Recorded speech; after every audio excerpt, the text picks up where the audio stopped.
First revealed during the Xbox 2020 conference, Scarlet Nexus immediately turned heads with its fast-paced gameplay and stylish presentation. But when I heard the game was being developed by numerous people who worked on Code Vein and God Eater, it wasn't long until it joined my list of anticipated games for 2021. Fast forward to the present day and the final code is in my hands. But is the game worth playing? Let's find out as we take a stroll through the streets of Suo in my video review of Scarlet Nexus.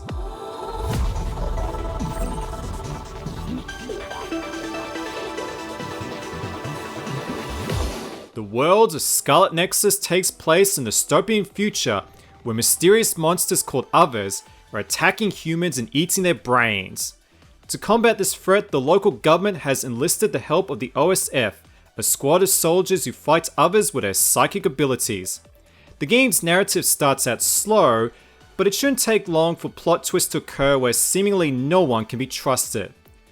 Perhaps the most unique aspect of the game's narrative is the ability to experience the story through the eyes of two different characters. When you first boot up Scarlet Nexus, you can choose to play through the game as either Yuto or Kusane. Their stories run parallel with each other, and many questions are left unanswered until you play through the other person's campaign. This no doubt increases the replay value tremendously as it encourages repeat play. Most of the cutscenes are comprised of still frames with fully animated cutscenes popping up now and then.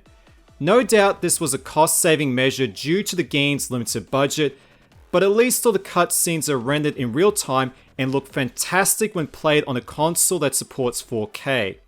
In addition to this, every story sequence is fully voiced with your choice of English or Japanese dialogue.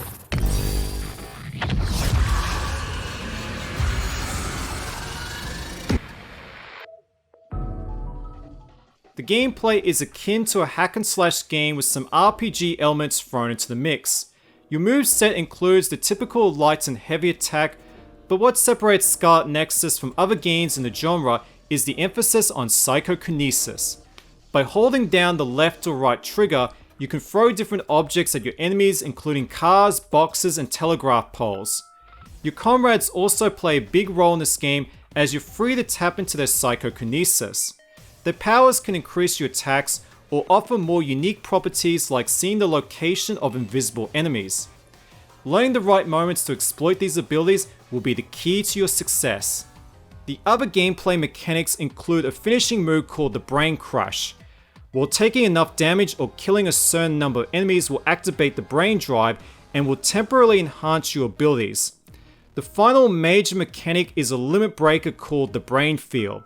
This will teleport you to a small arena and gives you the chance to strike the enemy with an endless supply of attacks. But be warned, if you spend too much time in the brain field, the madness will consume your character, resulting in death. When you combine all these mechanics with the over-the-top presentation, the result is a satisfying gameplay loop that stimulates the senses.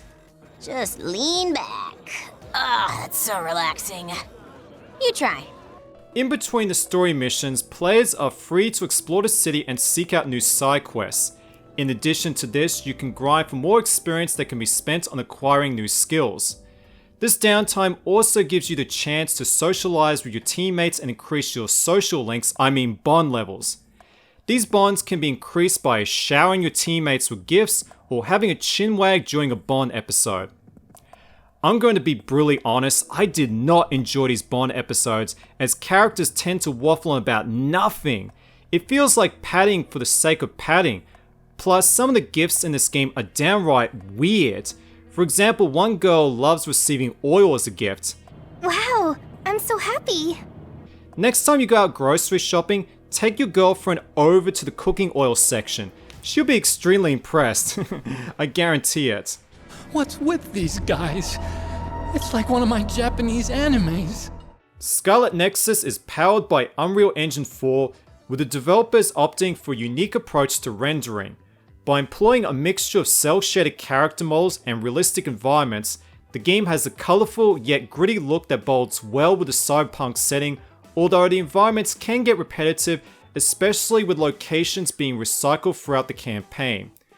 Scarlet Nexus is also being released on both previous and current generation consoles. The game no doubt shines the best on the new machines, with the PS5 and Xbox Series X delivering a native 4K presentation that looks fantastic on an Ultra HD display. In addition to the superb image quality, both systems run the game with a smooth frame rate of 60 FPS and complements the fast-paced nature of the gameplay. The Xbox version supports Microsoft Smart Delivery, which grants you access to the game on both the Xbox One and Xbox Series, while the PS4 release includes a free PS5 upgrade at no extra charge. What happened to the music? Bandai Namco has a track record for outstanding soundtracks, and Scarlet Nexus is no exception. Most of the score is comprised of electronic music, but some acid jazz, hard rock, and metal also make their way into the mix. In summary, the game's use of multiple genres creates a superb soundtrack that never gets old. I had a blast playing through Scarlet Nexus, although I would be lying if I said the game was perfect.